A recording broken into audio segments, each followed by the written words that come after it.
ओम शांति। ज्ञान का सागर, नॉलेजफुल शिव बाबा हमें ज्ञान रत्न देकर अपने समान दूरांदेशी विशाल बुद्धि बना देते हैं। जिस बुद्धि को जब हम अपने भीतर कार्य में लेकर आते हैं तो हम इस दुनिया को इन चर्म चक्षुओं से नहीं अपितु ज्ञान के तीसरे नेत्र से देखने लगते हैं। सारी दुनिया में जो दुख और सुख का नाटक चल रहा है इसे यथार्थ रूप से समझने लगते हैं। सृष्टि में जो पूज्य से पुजारीपन का हमारा चक्र लगा है उसको यथार्थ समझकर वर्तमान पुरुषार्थ पर ध्यान देने लग जाते हैं। आत्माओं का कैसे उत्थान करना है उसकी भिन्न भिन्न युक्तियां भी स्वतः बुद्धि में आने लगती हैं। तो ईश्वरीय बुद्धि हमारे धर्म को, हमारे कर्म को, हमारे विचारों को, हमारी वाणी को भी बदल देती है। इसलिए जितना हम एकाग्रचित्त होकर एक बाबा की याद में रहकर ज्ञान के रत्न बुद्धि में धारण करते हैं उतना ये बुद्धि हमारे जीवन को, वर्तमान और साथ ही भविष्य जीवन को बनाने का आधार बन जाती है। सुनते हैं बाबा के मधुर महावाक्य। आज है 22 अगस्त 2026। बाबा के महावाक्य हैं, मीठे बच्चे विशाल बुद्धि बन, बड़ों बड़ों की ओपिनियन ले, अनेक आत्माओं का कल्याण करो।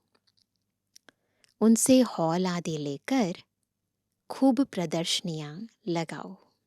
पहले तो बड़े बड़े सेंटर नहीं होते थे तो हॉल लेने पड़ते थे। अभी तो बाबा के सेंटर्स ही बड़े बड़े हो गए हैं तो सेंटर्स पर ही सारी प्रदर्शनी लगी रहती है तो सहज हो गया ना। प्रश्न है, अभी तुम्हें कौन सी स्मृति आई है जिसका सिमरण करो तो कभी दुखी नहीं होंगे? उत्तर है, अभी स्मृति आई कि हम पूज्य राव थे, फिर रंक बने। अब फिर से बाबा हमें राव यानी राजा बना रहे हैं। बाबा अभी हमें सारे विश्व का समाचार सुनाते हैं। हम वर्ल्ड की हिस्ट्री, जियोग्राफी को जान गए हैं। इन्हीं स्मृतियों का सिमरण करते रहो तो कभी अपने को दुखी नहीं समझेंगे, सदा खुश रहेंगे। आज का गीत है, नयनहीन को राह दिखाओ प्रभु, पग पग ठोकर खाए। नैनहीन को राह दिखा प्रभु, नैनहीन को राह दिखा प्रभु, पग पग ठोकर खाऊं मैं। नैनहीन को राह दिखा प्रभु, पग पग ठोकर खाऊं मैं। नैनहीन को। ओम शांति। मीठे मीठे सिकिलदे रूहानी बच्चों ने गीत सुना। बच्चे समझते हैं कि बाप को मिलना व बाप से वर्षा लेना बहुत सहज है। गाया भी जाता है, बाप से 1 सेकंड में जीवन मुक्ति का वर्षा मिलता है। जीवन मुक्ति माना सुख, शांति, संपत्ति आदि का वर्षा। अब जीवन मुक्ति और जीवन बंध 2 अक्षर हैं। बच्चे जानते हैं, इस समय भक्ति मार्ग और रावण राज्य के कारण सब जीवन बंध में है। जीवन है, परंतु कर्मों का बंधन है, विकारों का बंधन है। बाप आकर बंधन से मुक्त करते हैं, वर्षा देते हैं। जैसे बच्चा जन्मा और माँ बाप मित्र संबंधी आदि समझ जाते हैं, वारिस पैदा हुआ। लड़का होता है ना, तो समझते हैं वारिस आ गया हमारा। जैसे यह समझना सहज है, वैसे वह भी सहज है, बिल्कुल ऐसे ही। जैसे लौकिक, वैसे ये पारलौकिक। बच्चे कहते हैं, बाबा कल्प पहले मिसल आप हमको आकर मिले हो, आपसे ही सहज वर्षा पाने का रास्ता मिला है। यह तो हर एक जानते हैं, नई सृष्टि का रचयिता भगवान ही है। उन्हीं को कहते हैं ना, हेवनली गॉड फादर। वह हमको भटकने से बचाते हैं। कल भक्ति करते थे, आज बाप से सहज ज्ञान और राजयोग का रास्ता मिला है। बच्चे अपना अनुभव सुनाते हैं कि हमने बीके द्वारा सुना कि 2 बाप हैं। यह सिवाय तुम्हारे और कोई मुख से कह ना सके कि 2 बाप हैं, है ना। तुम्हारी हर एक बात वंडरफुल है ना। बातें बताने वाला भी तो वंडरफुल है ना। शिव बाबा ने हमें बताया, फिर हम और आत्माओं को बताते हैं। अभी स्मृति में आता है, जो यहाँ के होंगे उनको झट स्मृति में आ जाएगा। क्योंकि आत्मा में अंदर है ना, तो जो यहाँ की आत्मा होगी उसकी स्मृति में तुरंत इमर्ज हो जाएगा। हाँ, स्मृति में आए हुए को भी माया कोई समय जोर से थप्पड़ लगाए विस्मृत कर देती है। इसमें बच्चों को बड़ा खबरदार रहना है। स्मृति तो बाप ने दिलाई है, पवित्रता का कंगन भी पूरा बांधना है। रक्षाबंधन का रहस्य क्या है, सो तो अभी तुम जानते हो। किसने यह प्रतिज्ञा कराई है? काम तो महाशत्रु है। बाप कहते हैं, मेरे साथ प्रतिज्ञा करो कि कभी भी पतित नहीं बनूंगा और मुझे याद करते रहो, तो आधा कल्प के पाप जलकर खत्म हो जाएंगे। बाप गारंटी करते हैं, परंतु यह तो बच्चे समझते भी हैं, बाप गारंटी करते, यह तो बात ठीक है ना। सोनार गारंटी भी क्या करेंगे कि हम पुराने जेवर को नया बनाएंगे। उनका तो यह काम ही है, पुराने को नया बनाना। आग में डालने से जरूर यह सच्चा सोना बन ही जाएगा। तो बाप समझाते हैं, आत्मा में भी खाद पड़ी है। बाबा एग्जाम्पल देकर समझाते हैं, कैसे सतो रजो तमो में आते हैं। यह बहुत सहज है। चित्र भी इसलिए बनाए हैं कि इस पर सहज समझा सकें। बुद्धि आत्माओं की इतनी रिफाइन नहीं है ना, तो पिक्चर्स के द्वारा समझाते हैं ताकि बुद्धि में बैठे। तो बाबा कहते हैं, यूनिवर्सिटी कॉलेजेस आदि में भी नक्शे होते हैं ना, अनेक प्रकार के नक्शे होते हैं ना, उधर भी मैप्स होते हैं, उन पर समझाते हैं। तुम्हारे भी यह नक्शे हैं, जो चित्र बाबा ने बनवाए, ये नक्शे हैं। तुम अच्छी रीति किसको समझा सकते हो? ज्ञान सागर पतित पावन बाप ही आकर यह रास्ता बताते हैं। और कोई पतित को पावन बना न सके। नयनहीन दुखी मनुष्य हैं। तुम बच्चे जानते हो, पहले 2 युगों में दुख होता नहीं। सतयुग त्रेता में नो दुख, न भक्ति होती है, वह है ही स्वर्ग।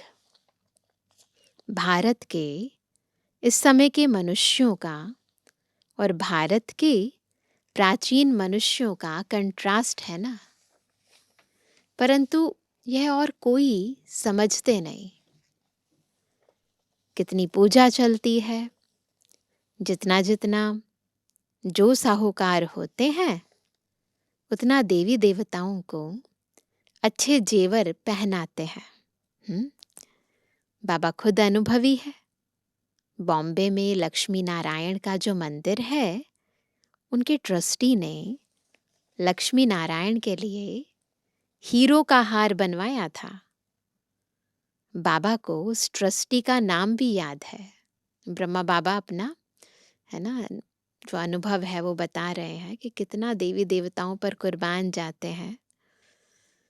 पहले शिव बाबा का मंदिर बनाया तो उनको बहुत सजाया, है ना। शिव बाबा का मंदिर भी बनाते तो उसे भी सजाते हैं, उस पर शिव बाबा भी हीरे का बना देते हैं और उस मंदिर के अंदर भी रत्न जड़ देते हैं। फिर देवताओं का बनाया तो लक्ष्मी नारायण आदि को भी कितने जेवर पहनाए। उस समय कितना धन होगा, सोच सकते हैं। मोहम्मद गजनवी कितने ऊंट भरकर ले गए। भारत में कितना अथाह धन था। अभी तुम यथार्थ रीति समझते हो। हमारा भारत क्या था? हमारे भारत में कुबेर का खजाना था।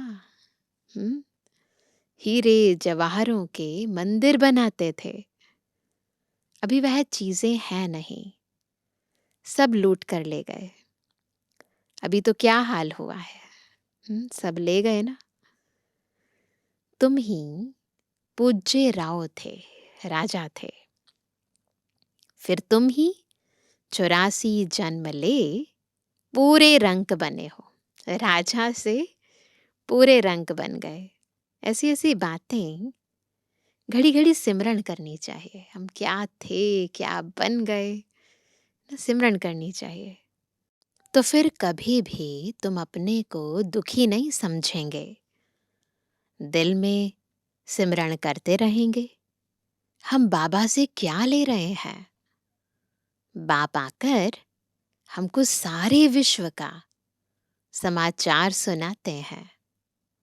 यह वर्ल्ड की हिस्ट्री, ज्योग्राफी कोई भी जानते नहीं।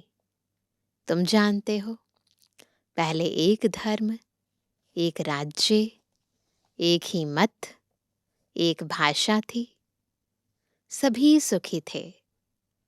पीछे यह आपस में लड़ने झगड़ने लगे और भारत टुकड़ा टुकड़ा होने लगा। पहले ऐसे नहीं था। ब्रिटिश गवर्नमेंट आई ना तो उन्होंने फूट डालो और शासन करो, ये नीति अपनाई और फिर सबको बांट दिया।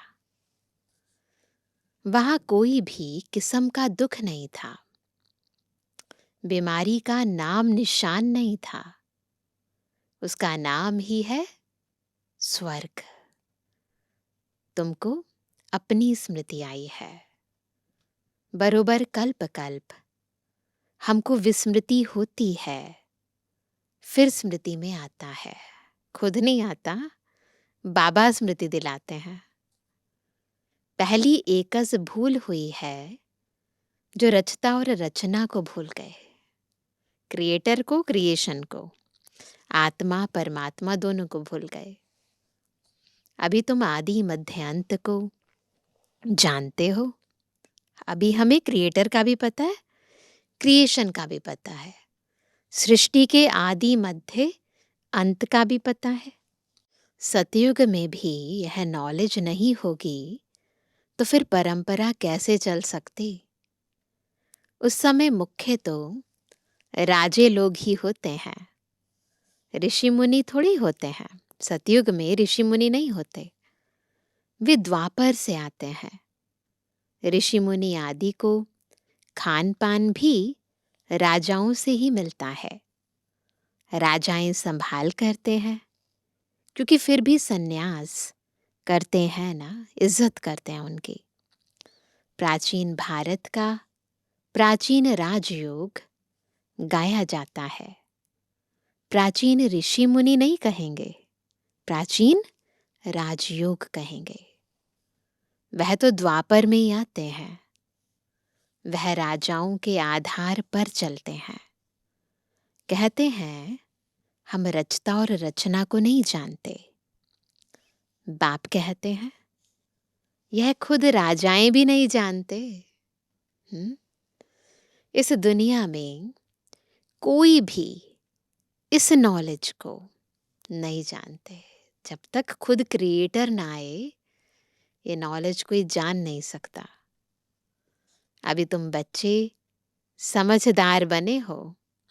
लक्ष्मी नारायण के मंदिर जो बनाते हैं, उनको तुम लिख सकते हो, इतने लाखों रुपए खर्च कर मंदिर बनाया है, परंतु उनकी जीवन कहानी का आपको पता है? इन्होंने राज्य कैसे पाया, फिर कहाँ चले गए, अभी कहाँ है? हम आपको सब राज बता सकते हैं। ऐसा उन्हों को लिख सकते हो। तुम बच्चे तो हर एक की जीवन कहानी को जान चुके हो, तो क्यों नहीं लिखना चाहिए? तो हम तो लिख सकते हैं ना। हमको टाइम दो तो हम एक एक की जीवन कहानी बताएंगे। बाबा सेवा करने की विधियां बता रहे हैं। शिव के मंदिर जो बनाते हैं, उनको भी तुम लिख सकते हो। बनारस में शिव का मंदिर कितना बड़ा है। काशी विश्वनाथ कहते हैं ना, वहां भी ट्रस्टी लोग होंगे। कोशिश करनी चाहिए, बड़ों बड़ों को समझाएं। बड़े आदमी समझ गए तो उनका आवाज बहुत होता है। माइक क्वालिटी आत्मा होती है ना, तो सभी लोग सुनते हैं। गरीब लोग झट सुन लेते हैं। मदद बड़ों की लेनी है। ओपिनियन भी बड़ों बड़ों से लिखवानी है, क्योंकि उन्हों का आवाज भी मदद करता है। बाबा कई बार कहते हैं ना, ओपिनियन बुक बनाओ, तो उसमें उनके राय लिखवाओ। वास्तव में वह इतना आवाज करते नहीं है जितना होना चाहिए। तुम प्रेसिडेंट को भी समझाते हो, अच्छा अच्छा भी कहते हैं। चीफ मिनिस्टर, गवर्नर आदि ओपनिंग करते हैं, लिखते हैं यह बीके तो बहुत अच्छा सहज रास्ता ईश्वर से मिलने का बताते हैं, परंतु ईश्वर क्या चीज है यह कुछ भी नहीं समझते। सिर्फ उस समय कहते हैं रास्ता बड़ा अच्छा है। जब भाषण करने का टाइम होता है तो कहते हैं शांति मिलने का मार्ग अच्छा है, परंतु खुद नहीं समझते हैं। बाबा बड़ों बड़ों को समझाने के लिए भी कहते हैं। बड़े बड़े मनुष्यों से बड़े बड़े जो नामी ग्रामी हॉल हैं वह ले लो। हर एक सिटी में बड़े बड़े हॉल होते हैं ना, तो बाबा कहते हैं कि उनसे ले लो, बोलो हम सब मनुष्यों के कल्याण लिए यह प्रदर्शनी हमेशा के लिए रखना चाहते हैं। सिर्फ एडवर्टाइज करनी है। ऐसे 50 या 100 हॉल लेने चाहिए। भारत तो बहुत बड़ा है ना, हर स्टेट में, हर सिटी में बड़े बड़े हॉल हैं। एक एक शहर में 10-12 हॉल लो, अखबार में पड़ जाए इतने हॉलों में प्रदर्शनी हो रही है। बता रहे हैं बाबा कैसे सेवा करो। जिनको समझना है वह आकर समझे, तो कितने का कल्याण हो जाएगा। बच्चों को बड़ा विशाल बुद्धि बनना चाहिए। सर्विस बच्चों को करनी चाहिए ना। बाप सब बच्चों को कहते हैं, प्रदर्शनियां बहुत जोर शोर से करो। बाबा तैयारी करा रहे हैं, बच्चों को कोशिश करनी चाहिए, है ना। यह सब समझने की बातें हैं। भगवान आते हैं, प्रजापिता ब्रह्मा द्वारा रचना रचते हैं प्रजा की, तो जरूर कितने ब्राह्मण रचे होंगे। अब फिर रच रहे हैं। ये स्थापना का कार्य चल रहा है ना। कितने ब्राह्मण ब्राह्मणियां हैं। बाबा यह ब्राह्मण धर्म रचते हैं संगम पर। तुम प्रैक्टिकल में देख रहे हो और समझ रहे हो। यह बातें कोई शास्त्रों में नहीं है। तुम बच्चे समझते हो, बाबा आते ही तब हैं जब पतित दुनिया को पावन बनना होता है। उससे पहले नहीं आते, उसके बाद नहीं आते। यह भी जानते हैं परमात्मा प्रजापिता ब्रह्मा द्वारा ही रचना रचते हैं, परंतु कब रचते हैं ये नहीं समझते। वह समझते हैं कोई नई रचना रचते होंगे। तो नई रचना तो नहीं रचते ना, आत्माएं तो वही है, उन्हीं को ही रिजुवनेट करते हैं। ब्रह्मा को तो सूक्ष्म वतन में समझते हैं। अभी तुम समझते हो, प्रजापिता ब्रह्मा तो यहाँ है, प्रजा भी यहाँ, तो प्रजापिता ब्रह्मा भी यहाँ। तुम सूक्ष्म वतन में जाते हो, पवित्र बन फिर फरिश्ते बन जाते हो, साक्षात्कार करते हैं, है ना। तो ब्रह्मा बाबा के टाइम पर, साकार बाबा के टाइम की मुरली है, तो उस समय संदेशियाँ जाती थी तो साक्षात्कार करती थी, देखती थी वहाँ फरिश्ता रूप में ब्रह्मा बाबा। बच्चे आकर सुनाते हैं, वहाँ मूवी चलती है। वह है ही मूवी वर्ल्ड, टॉकी नहीं है वहाँ। तुमने मूवी बायोस्कोप भी देखा था। शुरू शुरू में जो मूवीज चली, तो पहले मूवी थी, टॉकी तो बाद में आई। तो पहली पहली जो मूवी आई जिसमें बोलते नहीं थे, केवल इशारों की भाषा थी, तो वो थी राजा हरिश्चंद्र। तो मूवी आई, उसके बाद फिर धीरे धीरे टॉकी बनी।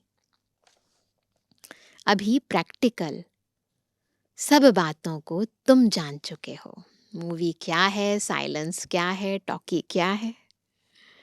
मूल वतन है साइलेंस वर्ल्ड, वहां आत्माएं रहती हैं।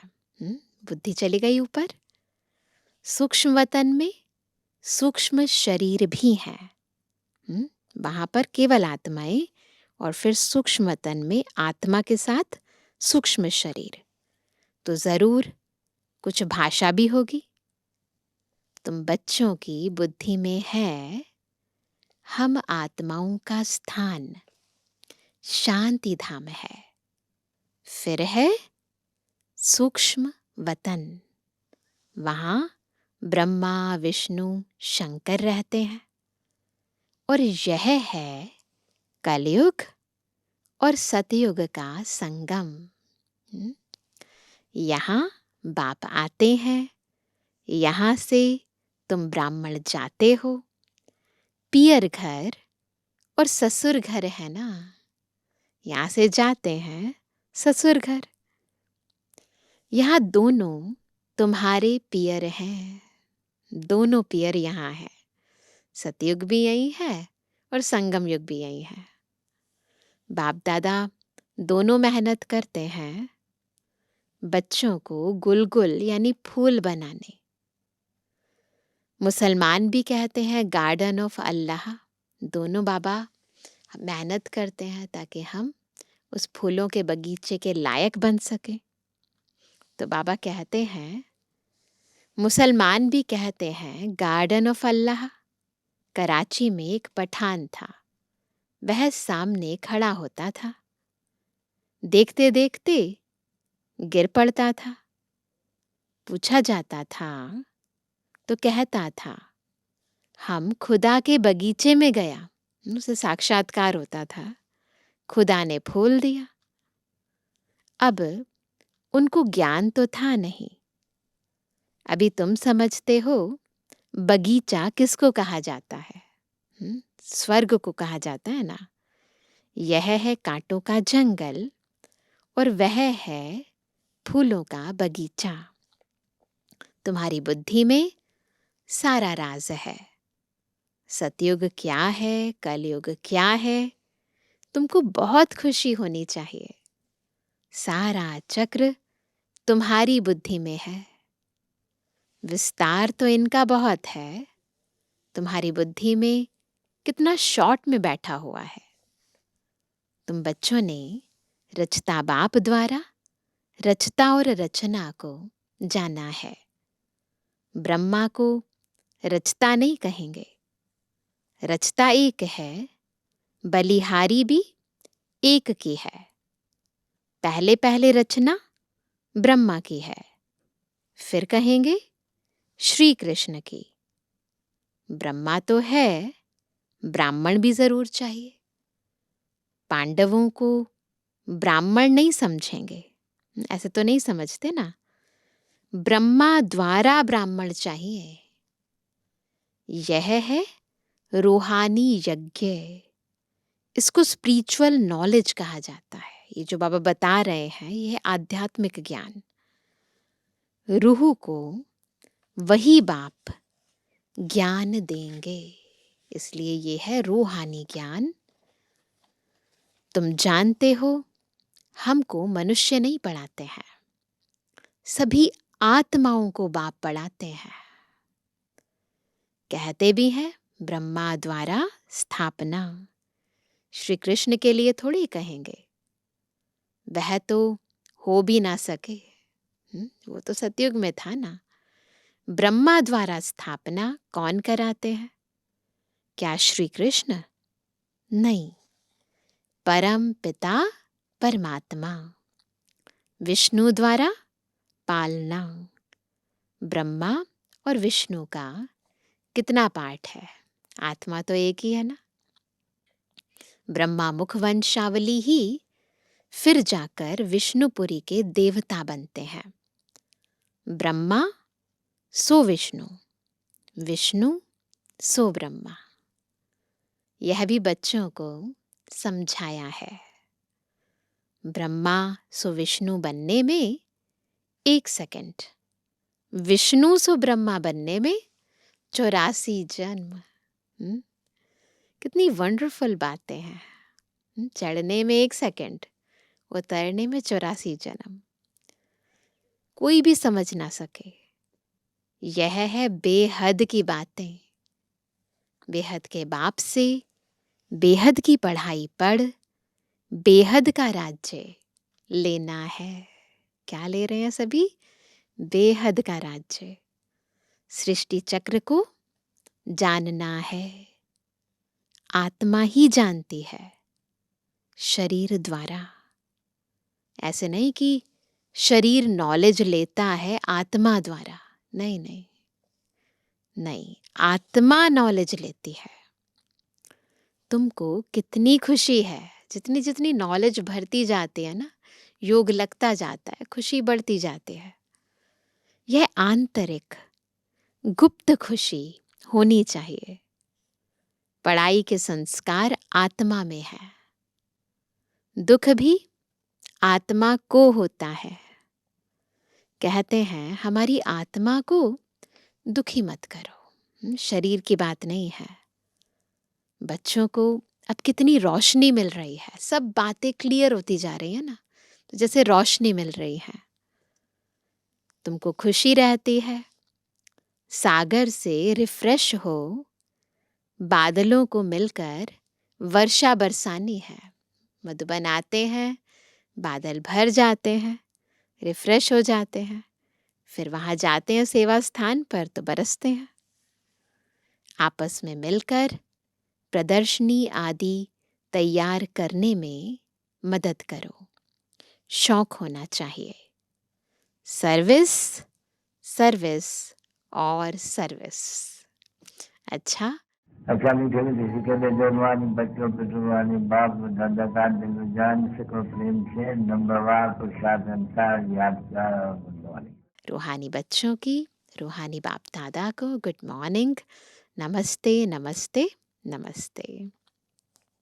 धारणा के लिए मुख्य सार पहला, बाप द्वारा मिली हुई नॉलेज का सिमरण कर अपार खुशी में रहना है। विशाल बुद्धि बन जोर शोर से सर्विस करनी है। दूसरा, बाप द्वारा जो स्मृति मिली है उसे विस्मृति में नहीं लाना है। पवित्र रहने की जो बाप से प्रतिज्ञा की है उसे पूरा निभाना है। वरदान है, न्यारेपन के अभ्यास द्वारा फरिश्ते रूप का साक्षात्कार कराने वाले निरंतर सहज योगी भव। कैसे बनेंगे निरंतर सहज योगी? जब न्यारेपन के अभ्यास से फरिश्ते रूप का साक्षात्कार कराएंगे। जैसे कोई भी वस्त्र धारण करना व ना करना अपने हाथ में होता है, ऐसा अनुभव इस शरीर रूपी वस्त्र में हो।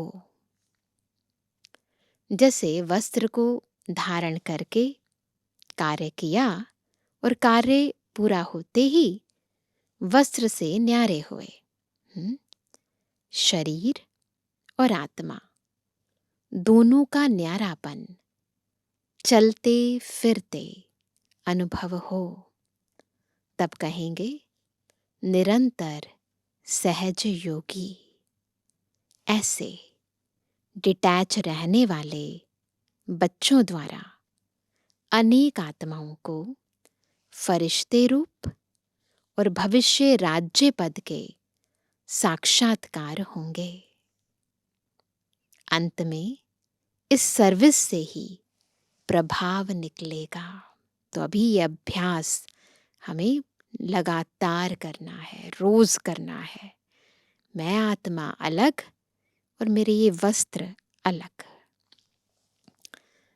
स्लोगन है, संगम का एक सेकंड भी व्यर्थ गवाना अर्थात एक वर्ष गवाना। एक सेकंड भी व्यर्थ गवाना अर्थात एक वर्ष गवाना। आज का व्यक्त इशारा, अपवित्रता के बीज को भी समाप्त कर संपूर्ण स्वच्छ यानी पवित्र बनो। ब्राह्मण जीवन का जो आंतरिक वर्षा सदा सुख स्वरूप, शांत स्वरूप, मन की संतुष्टता है, उसका अनुभव करने के लिए मनसा की पवित्रता चाहिए। जमा करने की विधि है मनसा वाचा कर्मणा पवित्रता। फाउंडेशन पवित्रता है। सेवा में सफलता का आधार भी पवित्रता है। संकल्प व बोल में और कोई भी भाव मिक्स नहीं हो। भाव में भी पवित्रता, भावना में भी पवित्रता हो। भाव भी पवित्र, भावना भी पवित्र, संपूर्ण पवित्र बनना है। अच्छा, ओम शांति।